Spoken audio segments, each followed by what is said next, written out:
जैसा कि पिछली बार क्लास 10th के बच्चों के लिए लेसन नंबर 1 शुरू किया गया था और लेसन का नाम था द एन्चांटेड पूल, और उसमें यक्ष के द्वारा प्रश्न पूछे गए प्रश्नों का जवाब युधिष्ठिर देते जा रहे हैं। तो पिछली बार हमारी कहानी उस हिस्से तक पहुंची थी जहां पर यक्ष युधिष्ठिर से यह प्रश्न करता है कि who accompanies a man in death, कि मृत्यु में मनुष्य का साथ कौन देता है। तो युधिष्ठिर का जवाब था dharma, that alone accompanies the soul in its solitary journey after death. धर्म ही अकेला साथ देता है आत्मा की मृत्यु के पश्चात। अब यक्ष के द्वारा पूछा गया अगला प्रश्न ध्यान से सुनिएगा और युधिष्ठिर के द्वारा दिए गए उत्तर के अर्थ को समझिएगा। और पहले बताया जा चुका है कि सारे प्रश्न और उत्तर ये हमारी नैतिकता से जुड़े हुए हैं। यह एक साधारण पाठ नहीं है, ये हमारी नैतिकता से जुड़ी हुई एक कहानी है। तो कृपया इसे उतारने का और इसे आत्मसात करने का प्रयास करेंगे बच्चों। तो ठीक है, यक्ष के द्वारा पूछा गया अगला प्रश्न है, which is the biggest vessel, सबसे बड़ा बर्तन कौन सा है। तो युधिष्ठिर ने जवाब दिया the earth, Prithvi, which contains all with in itself, जिसके अंदर सब कुछ समाया रहता है, इज द ग्रेटेस्ट वेसल, वही सबसे बड़ा बर्तन है। क्योंकि पृथ्वी ही एक ऐसा बर्तन है हम सब के लिए जिसमें सारी चीज़ों का समावेश है। इससे बड़ा कोई और बर्तन संसार में है ही नहीं। अगला प्रश्न है, व्हाट इज हैप्पीनेस, खुशी क्या है, प्रसन्नता क्या है, यक्ष ने पूछा। तो युधिष्ठिर ने जवाब दिया, happiness is the result of good conduct, खुशी परिणाम है, नतीजा है अच्छे आचरण का। यदि आपका आचरण अच्छा है तो ही आपको खुशी की प्राप्ति होगी। और बुरे आचरण वाले कभी खुशहाल नहीं रहते, उन्हें दुखी दुख झेलना पड़ता है। ध्यान रहे तो हमारा आचरण अच्छा होना चाहिए, तो ही हम खुशी की प्राप्ति करेंगे। Next question is, what is that, वह क्या चीज है, by giving up which man becomes loved by all. एक बार फिर से प्रश्न को दोहराऊंगा, what is that by giving up which man becomes loved by all, वह क्या चीज है जिसके त्याग देने से मनुष्य सभी के द्वारा प्यार किया जाता है, सभी मनुष्य उस मनुष्य से प्यार करते हैं, वह क्या चीज है। तो जवाब है प्राइड, घमंड।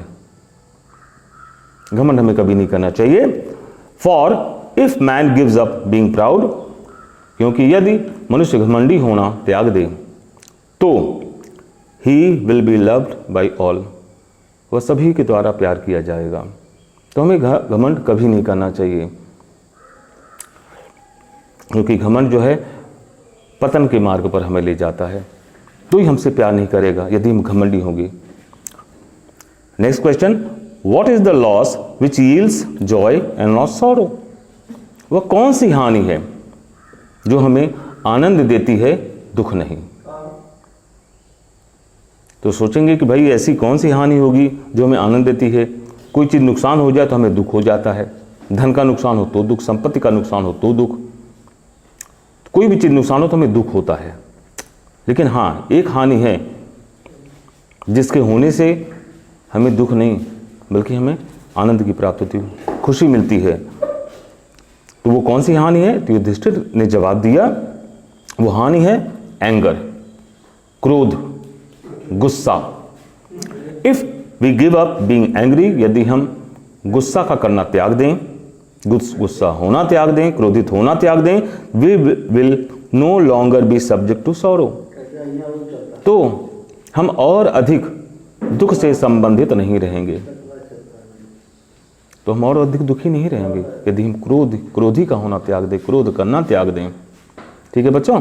Next question is what is that by giving up which man becomes rich. वह क्या है जिसके त्याग देने से मनुष्य धनवान हो जाता है, अमीर हो जाता है। तो युधिष्ठिर का जवाब है डिजायर, इच्छा, कामना, लालसा, लोभ।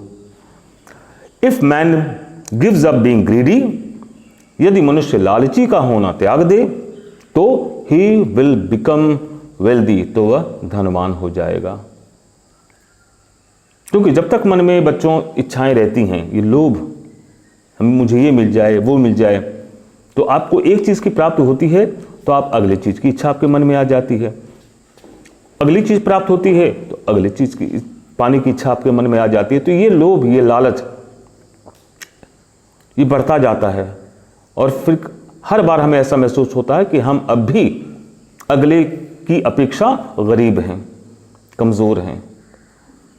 तो आप ये धन के प्रति, सुख, संपदा, किसी भी चीज के प्रति जो लोभ मन में होता है उसे त्याग दीजिए, तो आप सबसे सुखी रहेंगे और संसार के सबसे धनवानों में से रहेंगे आप।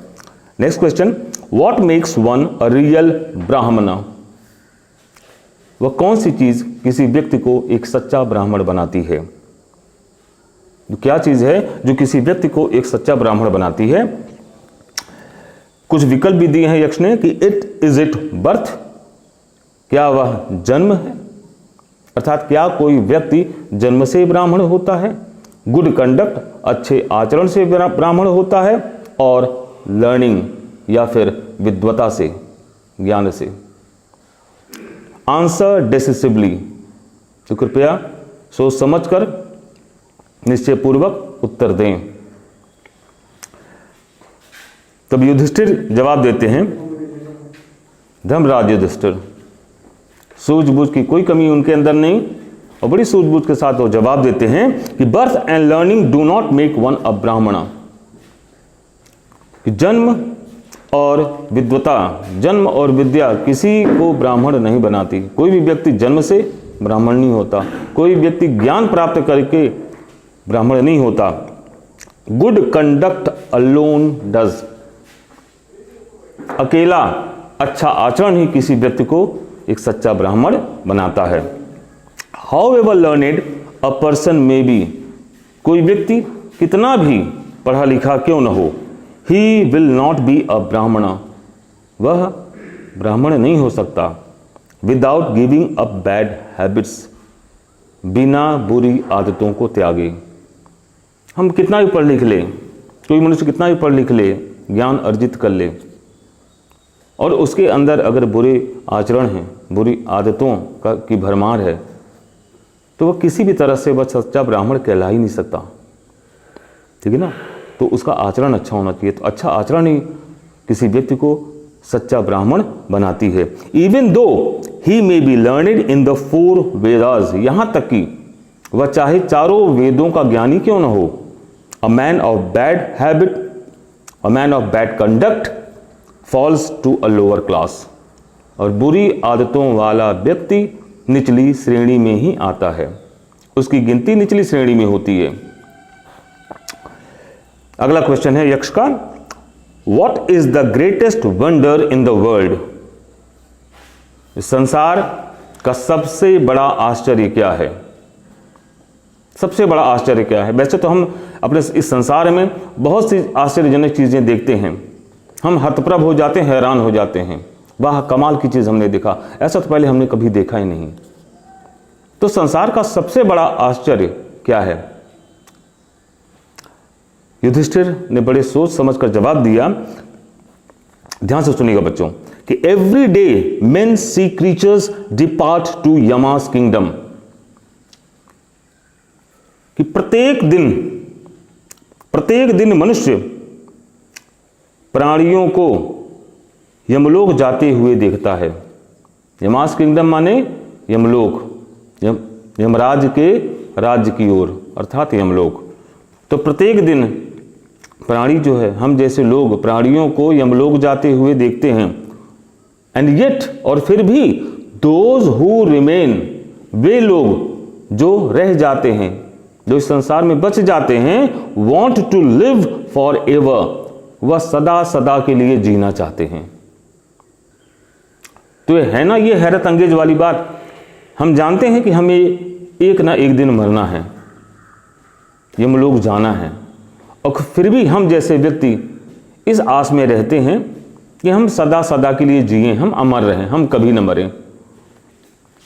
This truly is the greatest wonder, और यही वास्तव में सबसे महान, सबसे बड़ा आश्चर्य है।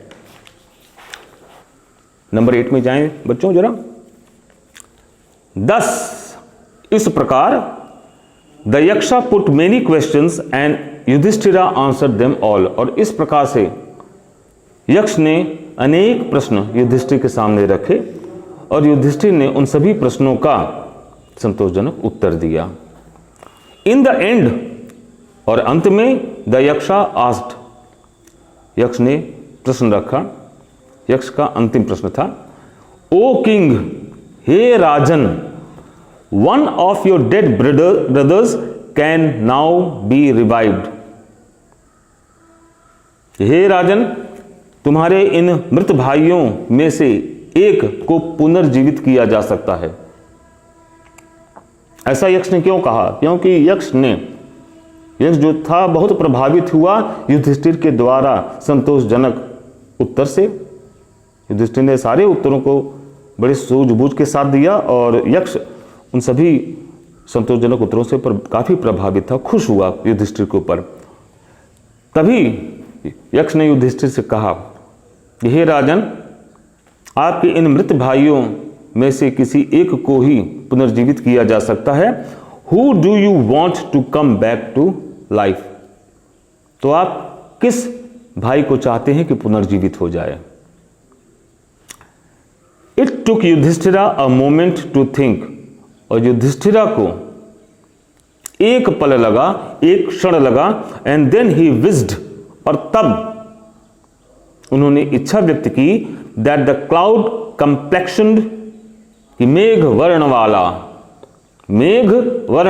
मतलब बादलों जैसा रंग वाला, लोटस आइड, कमल नयन वाला मतलब कमल जैसे नेत्रों वाला, कमल जैसी आंख वाला, ब्रॉड चेस्टेड, चौड़े सीने वाला, एंड लॉन्ग आर्म्ड, और लंबी भुजाओं वाला नकुला, लाइंग लाइक अ फॉलन इबोनी ट्री, जो कि एक गिरे हुए इबोनी वृक्ष की भांति, इबोनी एक पेड़ का नाम है यहां पर, इबोनी वृक्ष की भांति पड़ा हुआ है। माइट अराइज, वह उठ जाए, वह पुनर्जीवित हो जाए। सोचने वाली बात है। आपको पहले ही अग्रिम रूप में बताया जा चुका है कि राजा पांडु की दो पत्नियां थीं, एक कुंती और माद्री। तो कुंती के पुत्रों में से थे युधिष्ठिर, भीम और अर्जुन, और माद्री के पुत्र थे नकुल और सहदेव। तो युधिष्ठिर के जुबान से ये क्यों नहीं निकला, वो अपने भाई को क्यों पसंद नहीं किया, वो नकुल को ही क्यों? ये यक्ष पूछेगा आगे चलकर। तो जरा ध्यान से फिर से सुनिए कि युधिष्ठिर किस भाई को चाह रहा है कि वह पुनर्जीवित हो जाए। तो युधिष्ठिर ने अपनी इच्छा व्यक्त की यक्ष के सामने कि मेघ वर्ण वाला, कमल नयन वाला, चौड़े सीने वाला और लंबी भुजाओं वाला नकुल, जो एक इबोनी वृक्ष की भांति पड़ा हुआ है, वह पुनर्जीवित हो जाए। The Yaksha was pleased at this, यक्ष युधिष्ठिर की इस बात पर बड़ा ही प्रसन्न हुआ। एंड आस्क्ड युधिष्ठिरा, और युधिष्ठिरा से पूछा, why did you choose Nakula in preference to Bhima? हे राजन, हे युधिष्ठिर, आपने नकुल को क्यों चुना, भीम को क्यों नहीं चुना? उस भीम को क्यों नहीं चुना who has the strength of 16,000 elephants, जिसके अंदर 16,000 हाथियों का बल है। आपने उस भीम को न चुनकर नकुल को ही क्यों चुना? आई हैव हर्ड, और मैंने सुन रखा है, that Bhima is most dear to you, कि भीम आपका सर्वप्रिय है, आपका सबसे प्यारा है, तो आपने भीम को क्यों नहीं चुना, नकुल को ही क्यों चुना? एंड वाई नॉट अर्जुना, और फिर आपने अर्जुन को क्यों नहीं चुना? Who strength in arms is your protection, जिसकी भुजाओं का बल आपका रक्षक है।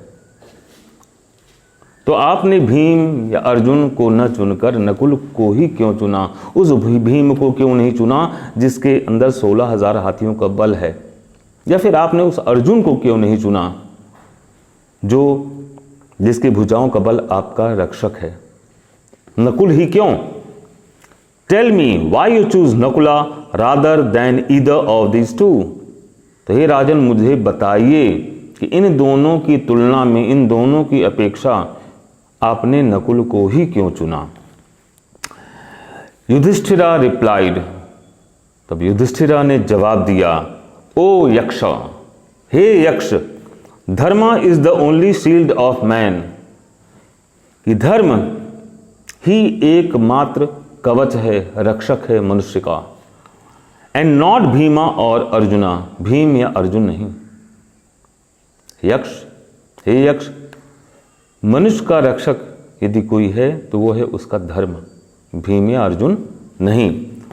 इफ धर्म इज गिवन अप, यदि धर्म को त्याग दिया जाए, मैन विल बी रुइंड, मनुष्य बर्बाद हो जाएगा, नेस्त नाबूद हो जाएगा। Kunti and Madri were the two wives of my father. अब चूंकि जैसा कि आप जानना चाहते हैं कि मैं नकुल को ही क्यों चुना, भीम और अर्जुन को क्यों नहीं, तो हे यक्ष सुनिए, कारण यह है कि Kunti and Madri were the two wives of my father. Kunti और माद्री मेरे पिता की 2 पत्नियां थीं। I am alive, a son of Kunti, मैं कुंती पुत्र जीवित हूं, मैं कुंती का एक पुत्र अभी जीवित हूं।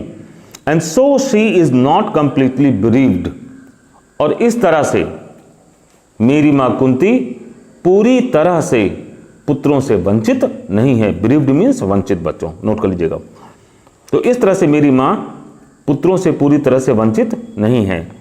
In order that the scales of justice में बी इवन, और इंसाफ का तराजू समान होने के उद्देश्य से, समान रूप में रखने के उद्देश्य से, आई आस्क दैट माद्री सन नकुला में रिवाइव, इसलिए मैं चाहता हूं कि माद्री के पुत्रों में से भी एक पुत्र नकुल पुनर्जीवित हो जाए, ताकि इंसाफ का तराजू समान हो। ये थे धर्मराज युधिष्ठिर। ऐसे ही उनको धर्मराज नहीं कहा गया था, और बड़े ही न्याय संगत थे, न्यायप्रिय थे वो। और आप अपने लास्ट पैराग्राफ में देखिएगा, the Yaksha was most pleased with Yudhishthira's impartiality, और यक्ष युधिष्ठिर की इस जवाब से बहुत बहुत प्रसन्न, भाव विभोर हो गया। The Yaksha was most pleased with Yudhishthira's impartiality, Yaksha Yudhishthir की इस निष्पक्षता पर बड़ा ही प्रसन्न हुआ। इम्पार्शियलिटी मीन्स निष्पक्षता। तो युधिष्ठिर की इस निष्पक्षता पर यक्ष बड़ा ही प्रसन्न हुआ, और क्या किया, परिणाम क्या निकला? And granted that all his brothers would come back to life, और उसने आशीर्वाद में क्या प्रदान किया? यह प्रदान किया युधिष्ठिर के सभी भाई एक बार फिर से पुनर्जीवित हो जाएं। तो पुनर्जीवित होने का आशीर्वाद दिया, आशीष दिया। इट वॉज यमा, तो यक्ष आखिरकार कौन था? सवाल यहां पर यह है कि वो यक्ष था कौन जो युधिष्ठिर के सामने खड़ा था, उससे प्रश्न दर प्रश्न करता गया, और युधिष्ठिर के द्वारा वह संतोषजनक उत्तर भी प्राप्त किया। वो प्रसन्न हुआ युधिष्ठिर के, उसी की वजह से युधिष्ठिर के सारे भाई मरणासन अवस्था में पहुंच गए थे, मूर्छित हो गए थे, और उसी के आशीर्वाद से युधिष्ठिर के चारों भाई एक बार फिर से पुनर्जीवित हो उठे। तो आखिरकार वह यक्ष था कौन? तो ध्यान दीजिएगा, इट वॉज यमा, वह यक्ष कोई और नहीं, वह यक्ष यमराज जी थे। और यमराज कौन? द लॉर्ड ऑफ डेथ, मृत्यु के देवता, मृत्यु के देवता। Who had taken the form of the Yaksha, जिन्होंने यक्ष का रूप धारण किया था। So that he might see Yudhishthira, ताकि वे युधिष्ठिरा से मिल सकें। यहां सी माने हम सब जानते हैं SEE मीन्स देखना, लेकिन सी के और भी अर्थ हैं। सी मीन्स मिलना, ताकि वह युधिष्ठिरा से मिल सकें। एंड टेस्ट हिम, और उनकी परीक्षा ले सकें। जैसा कि यमराज जी युधिष्ठिर की बुद्धिमत्ता की काफ़ी प्रशंसा वो पहले ही सुन चुके थे, तो इसीलिए यमराज ने यक्ष का रूप धारण करके युधिष्ठिर के पास आए थे, ताकि युधिष्ठिर से मिल भी सकें और साथ ही साथ उनकी बुद्धि की परीक्षा भी ले सकें। यही उनका उद्देश्य था यक्ष का रूप धारण करने का। और क्या किया उन्होंने? ही एम्ब्रेस्ड युधिष्ठिरा, उन्होंने युधिष्ठिरा को गले लगाया। एंड ब्लेस्ड हिम, और उन्हें आशीर्वाद दिया। देन ही डिसअपियर्ड, और अंत में वे अंतर्ध्यान हो गए, विलुप्त हो गए, गायब हो गए। थैंक्स। और आशा करता हूँ कि आपको ये कहानी बहुत ही पसंद आई होगी बच्चों, और साथ ही साथ ये भी आशा करता हूँ कि आप इस नैतिकता से ओतप्रोत कहानी को अपने जीवन में उतारने का प्रयास करेंगे और उसे आत्मसात करेंगे। धन्यवाद। Thank you.